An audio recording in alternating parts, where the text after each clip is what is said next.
यो भिडियोमा म डाक्टर एपीजे अब्दुल कलामको learning how to fly live lessons for the युथको च्याप्टर 1 को समरी लिएर आएको छु र सबभन्दा पहिला म उहाँको अलिकति बायोग्राफीबाट सुरु गर्न चाहन्छु। उहाँको जन्म 15 अक्टोबर 1931 मा तमिलनाडुको रामेश्वरम भन्ने जग्गामा भएको थियो र उहाँ स्पेसलाइज हुनुहुन्थ्यो एरोनटिकल इन्जिनियरिङमा र उहाँले मद्रास इन्स्टिच्युट अफ टेक्नोलोजीबाट एरोनटिकल इन्जिनियरिङको अध्ययन गर्नुभएको थियो र उहाँ एउटा डिस्टिङ्ग्विस साइन्टिस्ट हुनुहुन्छ र उहाँले पद्मभूषण रिसिभ गर्नुभएको छ 1981 मा र पद्म विभूषण 1990 मा र इन्डियाज हाइएस्ट सिभिलियन अवार्ड उहाँले भारत रत्न रिसिभ गर्नुभएको छ 1997 मा र डाक्टर कलाम भारतको 11th प्रेसिडेन्ट हुनुहुन्छ।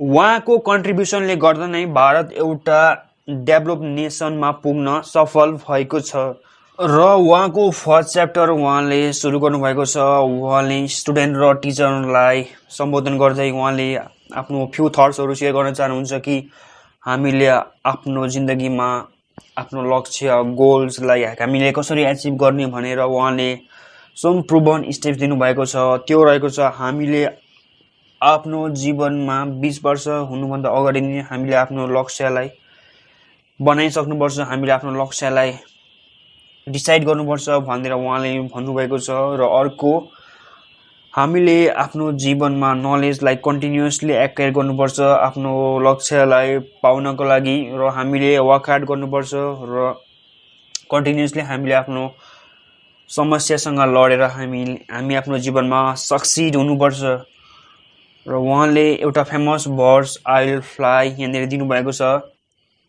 A famous verse I will fly by the 13th century Persian Sufi poet Jalaluddin Rumi.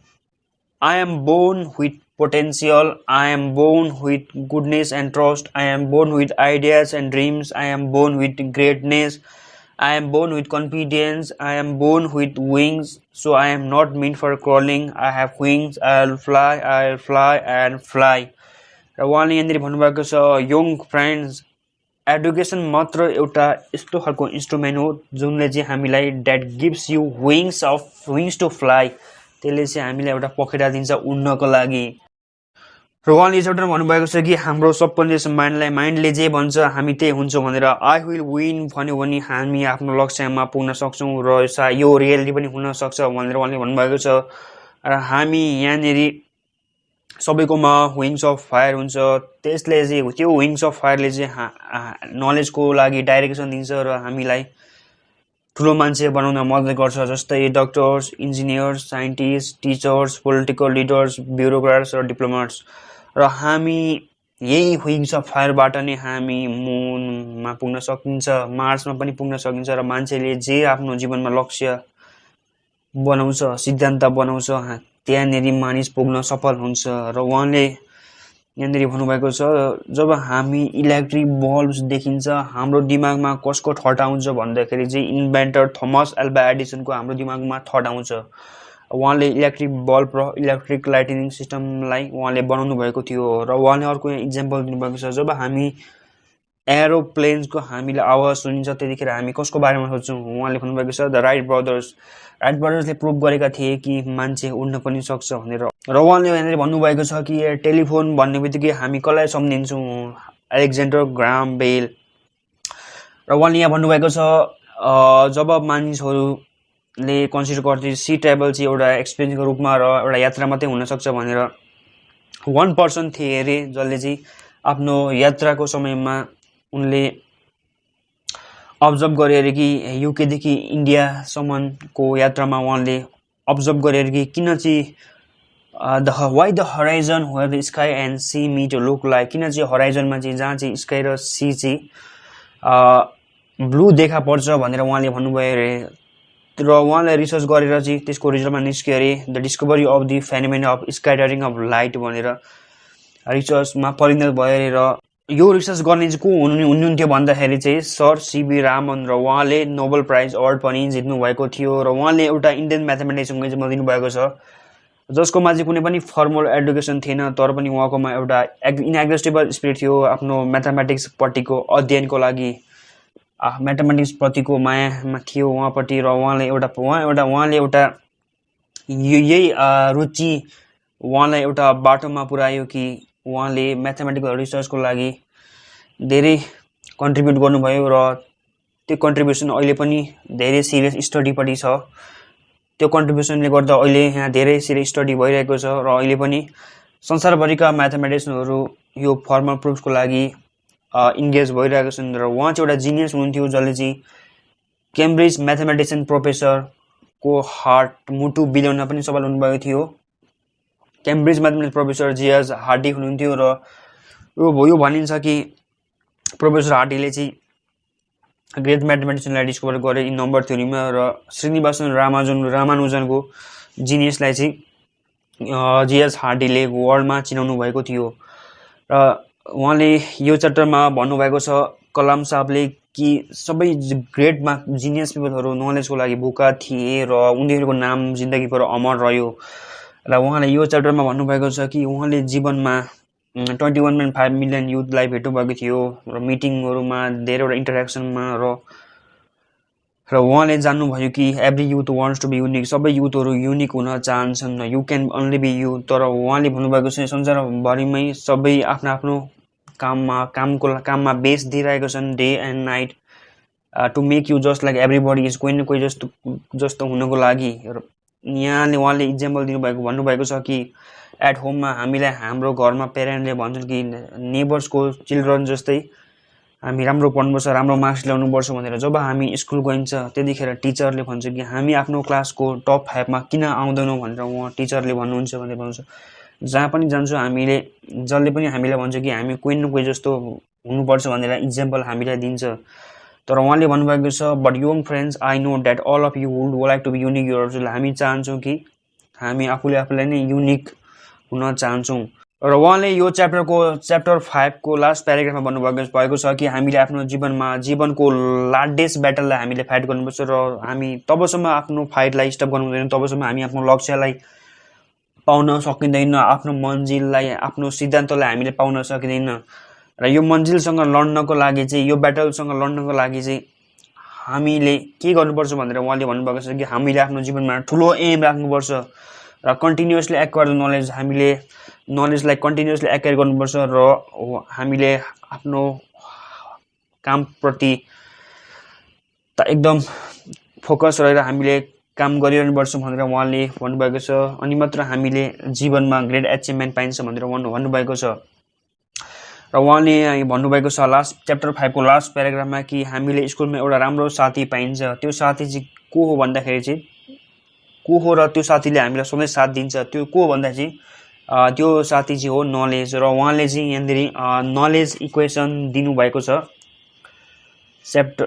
Page 6 मा उहाँले दिनुभएको छ knowledge equal to creativity plus righteousness plus courage, let's take each of this parts one by one. र उहाँले क्रिएटिभिटीमा लेख्नुभएको छ learning gives creativity, creativity leads to thinking, thinking provides knowledge, knowledge makes you great भनेर उहाँले भन्नुभएको छ। र अर्को उहाँले दिनुभएको छ the next component of knowledge is righteousness, this aspect can be describe in divine hymn. र उहाँले राइटियसनेसमा लेख्नुभएको छ when there is righteousness in the heart there is beauty in the character, when there is beauty in the character there is harmony in the home, when there is harmony in the home there is an order in the nation, when there is order in the nation there is peace in the world। र उहाँले page number 6 को last प्याराग्राफमा भन्नुभएको छ कि हामीले आफ्नो जीवनमा राइटियसनलाई कसरी राख्न सकिन्छ भन्दा चाहिँ आफ्नो हार्टमा कसरी राइटियसनलाई राख्न सकिन्छ भन्दा चाहिँ हामीले हाम्रो युथहरुमा राइटियसनेस पुर्याउन सकिन्छ।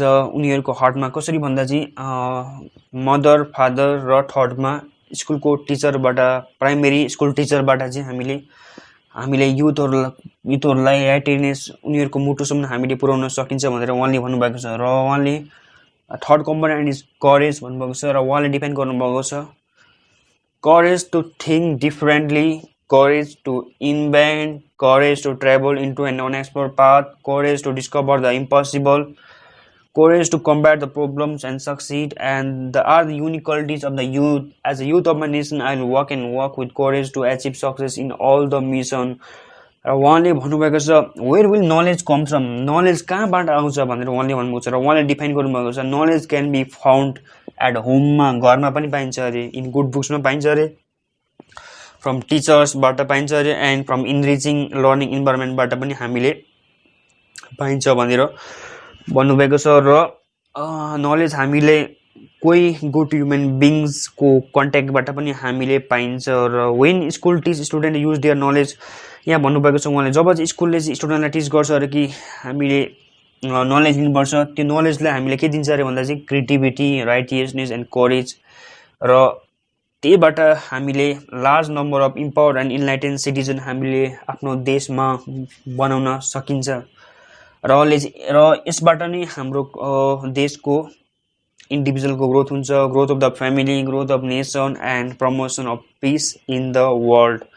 र उहाँले भन्नुभएको छ सबै सिटिजनहरू चाहिँ अहिलेको समयमा प्रोस्पेरियस एन्ड पिसफुल एटमोस्फियरमा जिउन चाहन्छन्। The empowerment youth with enlighten becomes vital भनेर उहाँले भन्नुभएको छ। र उहाँले यिनीहरू 3 डाइमेन्सन दिनुभएको छ, त्यो रहेको छ education with a value system, bridging religions through spirituality, inclusive development. र उहाँले यहाँनिर भन्नुभएको छ कि स्कुलमा जुन खालको एटमोस्फियर हुन्छ र टिचरले जुन खालको पढाउने तरिका हुन्छ त्यसबाट नै हामीले आफ्नो युथलाई इन्सपायर गर्न सक्छौँ। स्कुलमा को इन्भाइरोमेन्ट इनसाइड कस्तो छ, आउटसाइड कस्तो छ, त्यसबाट नै हामीले युथलाई इन्सपायर गर्न सक्छौँ भनेर उहाँले भन्नुभएको छ। र च्याप्टर 1 को लास्टमा उहाँले यहाँनिर धेरैवटा प्रमिस दिनुभएको छ। Today the students should make a promise to me भनेर उहाँले यहाँ लेख्नुभएको छ। Promise has many parts and I know you will fulfil them all भनेर उहाँले यहाँ लेख्नुभएको छ। I will have a goal and work hard to achieve that goal. I realize that aiming small is a crime. I will work with integrity and succeed with integrity. I will be a good member of my family, a good member of the society, a good member of the nation, a good member of the world. I'd always try to shape or better someone's life without any discrimination of caste, creed, language, religion, or community. I'll always protect and enhance the dignity of every human in life without any bias. I always remember the importance of my time. My motto: I will let not my wing days be spent in vain. I will always work for clean planet Earth and clean energy. My national flag flies in my heart, and I will bring glory to my nation. र यो भिडियोमा यति नै भन्न चाहन्छु।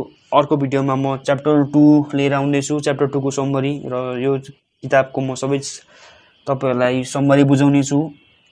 र हजुरहरूलाई यो भिडियो मन पर्यो भने लाइक, शेयर र कमेन्ट पनि गर्नुहोस्, र मेरो च्यानललाई सब्स्क्राइब पनि गरिदिनुहोस्। धन्यवाद।